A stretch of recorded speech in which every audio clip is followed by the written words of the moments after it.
but a really fundamental kind of question, like what is business? And what is spirituality, and why would you put those things together? Or why would you split them? I mean, mostly in our country, in our culture, they're kind of split most of the time. But I was thinking, now what would be the bridge between these two?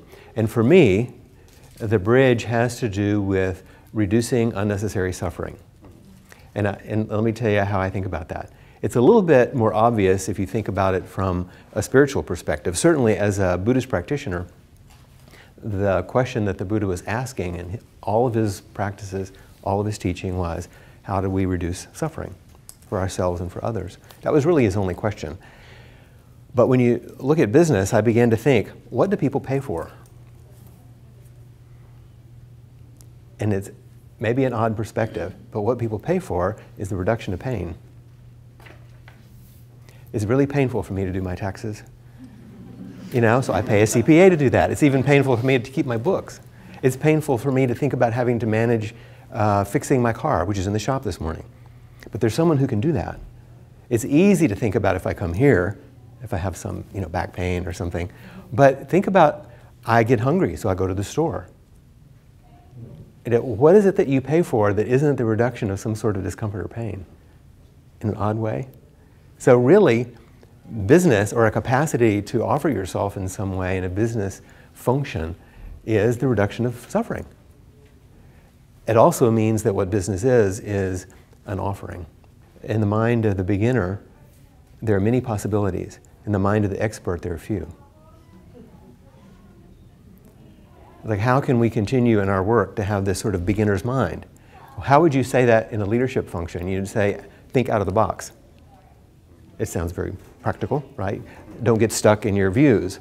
Well, that's actually the foundation of what it means to work in a way that would support your own awakening and your own nourishment and your own spirituality. Required to be effective, you're going to have to open your mind. And that means not be stuck in very small views, and you're going to have to listen deeply, not just to other people, but to what's going on around you. This is something you know, but can you make it a practice of actually doing it?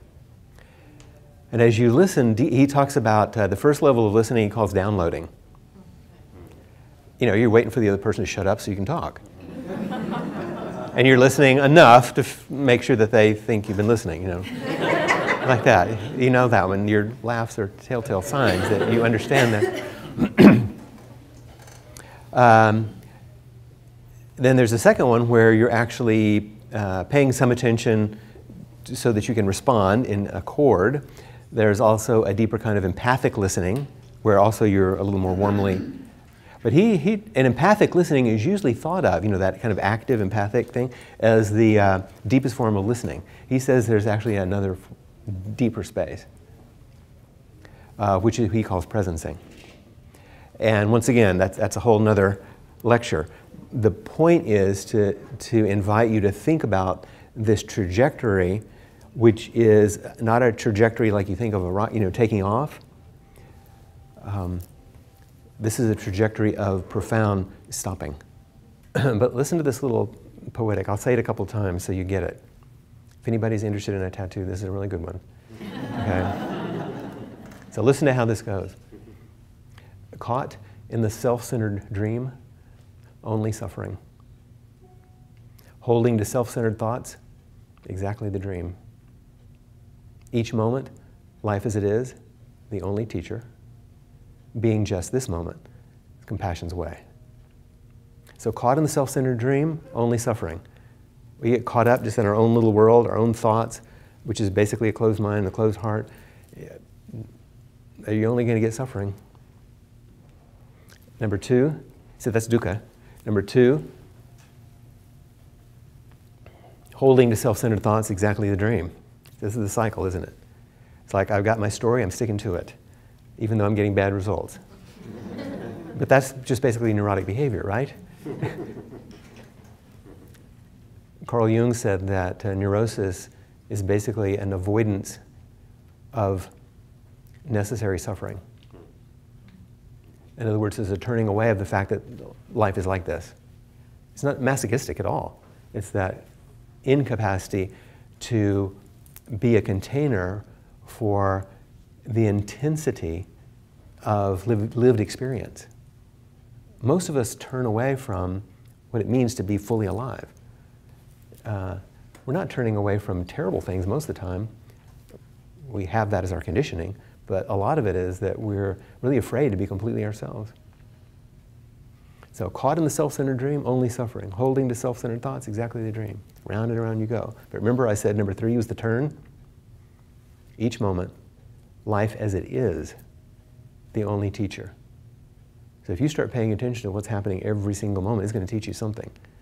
If you don't cling to what you want to cling to, push away what you don't like, or space out about the stuff you don't know what to do with. So each moment, life as it is the teacher. That's what's showing up all the time. Sometimes you have teachers on the outside that will stand up and help you, kind of like slap you around, or get your attention if you're not paying attention. Those are sometimes called husbands, wives, children, customers, employees, students, everyone, everywhere, all the time.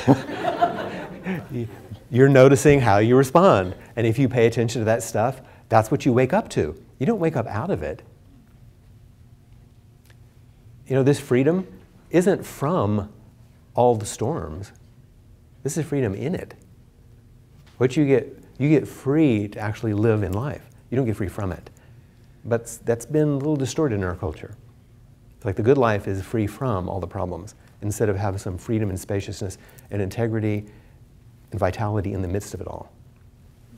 The other thing is we have these beautiful ways of connecting now through technology, which are incredibly useful. What we don't remember is that a tweet is not a whisper in your ear.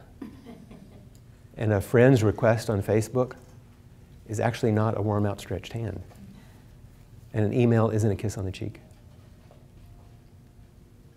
And so remember to be personal and actually connect. The others are useful, but remember that they're substitutes for the real thing. And don't forget the real thing.